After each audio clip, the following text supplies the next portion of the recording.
Perkenalkan, nama saya Nova Andriani dengan NIM 8603460025, Prodi PGSD kelas 2E.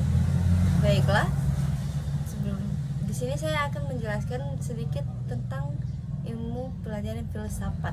Materi yang pertama yaitu bagaimana filsafat ilmu mengawasi dan memperkuat eksistensi keilmiahan serta nilai-nilai dalam ilmu pendidikan, yaitu dengan cara melalui 3 pilar, yaitu ontologi, yaitu hakikat pendidikan, yang kedua epistemologi, metode dan keabsahan, dan ketiga aksiologi, yaitu nilai dan etika. Yang kedua, bagaimana pendidikan yang bermakna dan bernilai menurut memperkuat perkembangan filsafat ilmu.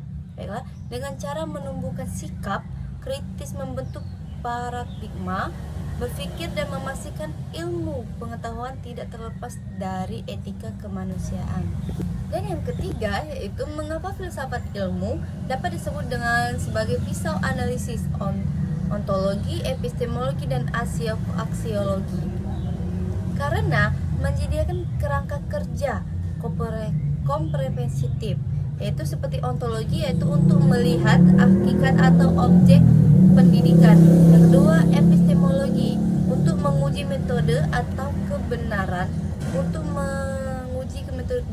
pengetahuan, dan aksiologi untuk mengevaluasi nilai dan manfaat pendidikan bagi manusia. Dan yang keempat yaitu contoh konkret penerapan ilmu filsafat dalam praktik pendidikan, misalnya dalam kebijakan, kurikulum atau proses pembelajaran.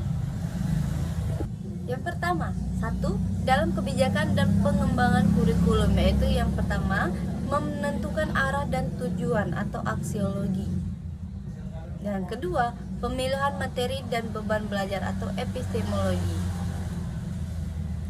Yang pertama tadi yaitu menentukan arah dan tujuan atau yang disebut dengan aksiologi, yaitu pembuatan kebijakan, merumuskan tujuan pendidikan berdasarkan pandangan tentang manusia dan masyarakat yang ingin dibentuk.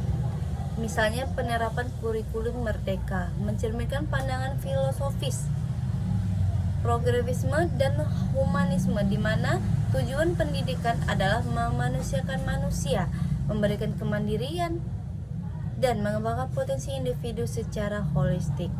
Dan yang kedua, pemilihan materi dan beban belajar atau yang disebut tadi dengan epistemologi, yang jika bertengah pandang dinamis dan terus berkembang, maka kurikulum tidak hanya berisi hafalan teori atau ensilenisme, melainkan menekan pada kemampuan problem solving.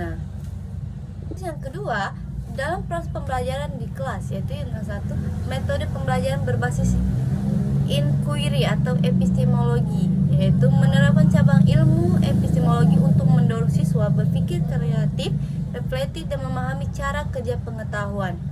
Guru tidak langsung memberikan jawaban, melainkan membimbing siswa melalui metode ilmiah, merumuskan masalah, menyusun hipotesis, mengumpulkan data, hingga menarik kesimpulan.